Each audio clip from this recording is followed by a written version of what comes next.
आइए जानते हैं झारखंड की छोटी बड़ी खबरों को सिर्फ 10 मिनट के अंदर। तो दोस्तों हम आपको बता दें, टाइगर जयराम मातो की इंटरव्यू में बोले कि झारखंड में क्रांतिकारी मुख्यमंत्री चाहिए एकदम विजय की तरह, तभी जाकर झारखंड बदल सकता है। और काफी कुछ बोले जो आप सभी को जरूर सुनना चाहिए। कि इस राज्य में एक क्रांतिकारी सरकार की आवश्यकता है। जैसे भी हम लोग नेपाल में सुने, वो हम लोग सोशल मीडिया आप लोग के ही माध्यम से सुने और जाने। अगर वो सच्चाई है, जिस प्रकार से वहाँ नए प्रधानमंत्री और गृह मंत्री लगातार निर्णय ले रहे हैं, लोगों के बीच जा रहे हैं, तो हमें लगता है इस राज्य में और इस देश में क्रांतिकारी सरकार की आवश्यकता है। तभी जाकर व्यवस्था सुधरेगी। और नहीं तो आम व्यक्ति अगर है, मंगरा और बुधना का झगड़ा है तो पेंक थाना में केस रजिस्टर्ड हो जाएगा। लेकिन अगर वहां कोई सांसद और विधायक या कोई वीआईपी पर्सन के खिलाफ अगर वो केस करने जाएगा तो केस रजिस्टर्ड नहीं होगा। उदाहरण देखिए, अनूप जी जो बेरमो के विधायक हैं, उन पर शायद वहीं की किसी वार्ड पार्षद ने केस किया था, वो केस रजिस्टर ही नहीं हुआ। तो ये सच्चाई है भारत देश के व्यवस्था की, ये सच्चाई है झारखंड राज्य की व्यवस्था की। तो इस व्यवस्था को दुरुस्त करने के लिए मेरा यही मानना है, क्रांतिकारी सरकार की आवश्यकता है। उस सरकार में बैठा हुआ उसका मुखिया संजीदगी के साथ जब इन विषयों का निष्पादन करने के लिए कार्य करेगा, चाहे सामने वाला कोई रहे, भाई अगर हम भी क्यों ना रहे, अगर कार्रवाई हो रही है, अगर गाड़ी रुक रही है तो मेरी भी गाड़ी रोकी, हमें दिक्कत नहीं है।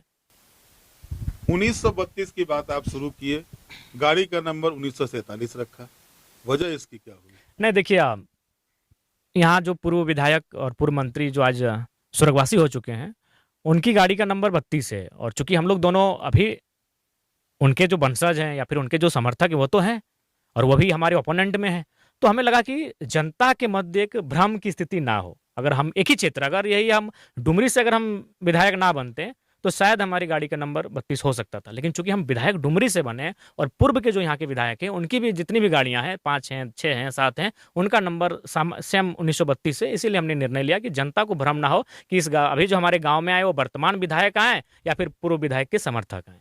क्या कहीं ये तो नहीं आपके मन में कि 47 में देश आजाद हुआ था? हाँ, तो लोगों को दर्शाने के लिए कि भाई 47 याद रखो। हाँ, नहीं ठीक है, 32 के बाद तो अब हमारे पास 47 है, तो इसलिए हमने 47 को ही लिया। दूसरा सवाल इसी से जुड़ा हुआ है जयराम जी, आप 1932 की बात करते हैं, लोहरदगा में सर्वे नहीं हुआ 1932 नहीं ज्ञान जी, हम लोग चाईबासा में सर्वे नहीं हुआ, कई प्रदेश हैं और माफ कीजिए कई जिले जिला हैं जहां पर की राज्य अलग होने के बाद सर्वे शुरू हुआ।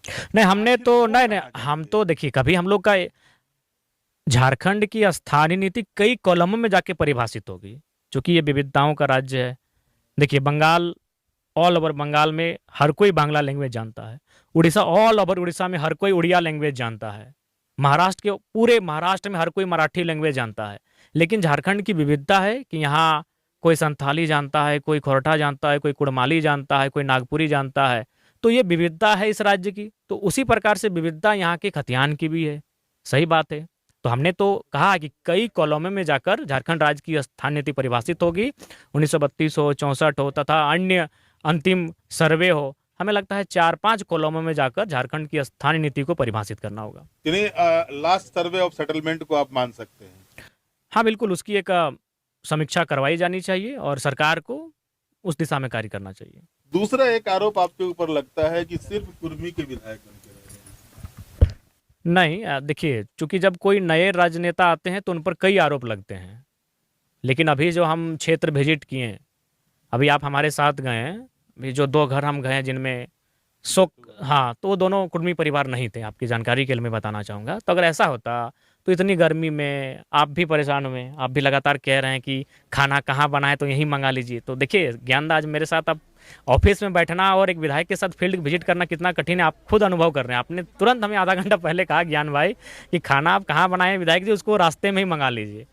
तो अगर ऐसा होता तो उन दोनों परिवारों से तो हम मिलने नहीं जाते। इतनी गर्मी में पसीने से तरबतर, हमें भी परेशानी हो रही है, लगातार हमारा कमर दर्द कर रहा है सुबह से आज। लेकिन ऐसा नहीं है। लोग चूंकि चाहते हैं कि एक नया नेता आया है और ये जिस प्रकार से पॉलिटिक्स कर रहा है, देखिए सामान्य लोगों से किस तरह आज मिल रहे हैं हमारे साथ, उनको कभी नहीं लग रहा है कि वो विधायक से मिल रहे हैं, उन्हें लगता है उनके घर का बच्चा है। देखिए हमको किस तरह से वो गले लगा रहे हैं, किस तरह बूढ़ी महिलाएं हमको चुमने का प्रयास कर रही हैं। सबसे ज्यादा तो सुदेश जी आपके ऊपर आरोप लगाते हैं, दूसरे की तो बात छोड़ दीजिए। अच्छा, क्या आरोप लगाते हैं जरा बताइए। सिर्फ कुर्मी का नेता बनकर उनकी पार्टी आजसू पार्टी लगाती है, सिर्फ कुर्मी की बात सुनते हैं वो।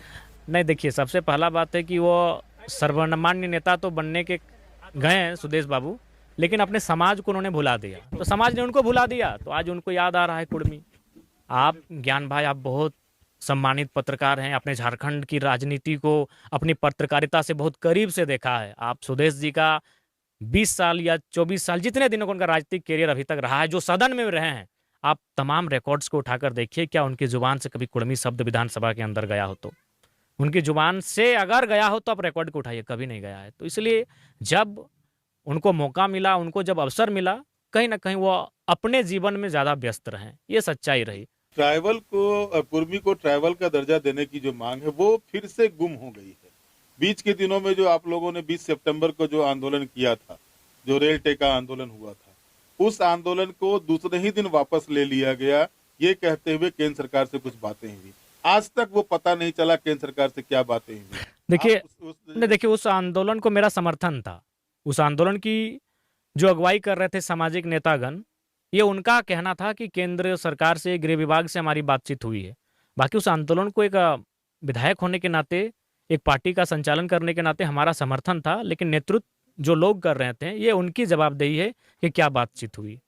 आप उसमें आगे क्यों नहीं बढ़ रहे हैं? क्योंकि ये सामाजिक आंदोलन है और हम लोग एक राजनेता हैं। सामाजिक ऐसा नहीं किया, हम तो पहले राजनेता हैं जिन्होंने खुले तौर पर कहा, सभी समाज से कहा कि आप जिन जिन समाज में रहते हैं, आप अपने समाज को भी ध्यान में रखें।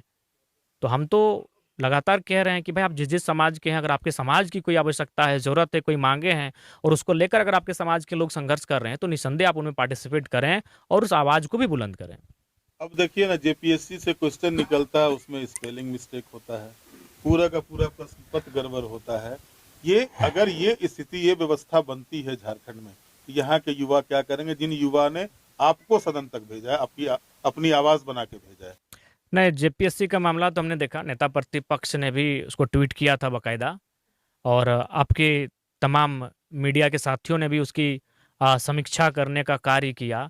ये बहुत ही चिंता और अफसोसजनक है कि झारखंड राज्य की सर्वोच्च नियुक्ति की संस्था जेपीएससी 100 त्रुटियां पाई गई, एक दो नहीं। अगर एक दो होती तो मानते कि चलिए मिसप्रिंट हुआ होगा, हाँ फॉल्ट किसी से भी होता है, लेकिन 100 त्रुटियों का पाया जाना इस बात की ओर इशारा कर रहा है कि जो नौकरशाह है या फिर जिनके जिम्मे ये कार्य को सौंपा गया है, वो हमें लगता है कि रुचि नहीं रख रहे हैं। वो केवल इसे एक औपचारिक खाना पूर्ति कर रहे हैं कि भाई परीक्षा लेना है, रुचि नहीं रख रहे हैं। और जब तक ये रुचि नहीं रखेंगे, इस राज्य में बदलाव नहीं होगा। बहुत ही चिंता का बात है कि जेपीएससी जैसी परीक्षा में इतनी त्रुटियों का पाया जाना चिंता और अफसोसजनक बात है। इसको लेकर निसंदेह हम लोग अपनी आवाज को बुलंद करेंगे, विधानसभा के सत्र में भी बातें होंगी और आंदोलन के माध्यम से भी बातें होंगी। पलायन सबसे बड़ा मुद्दा और सबसे ज्यादा बड़ा मुद्दा गिरिडीह जिला, ये आप भी स्वीकार करते हैं? लगभग मेरे पास जो आंकड़ा था, गिरिडीह जिला का जो कोविड का पीरियड था, उस समय 8.5 लाख, अगर गिरिडीह जिला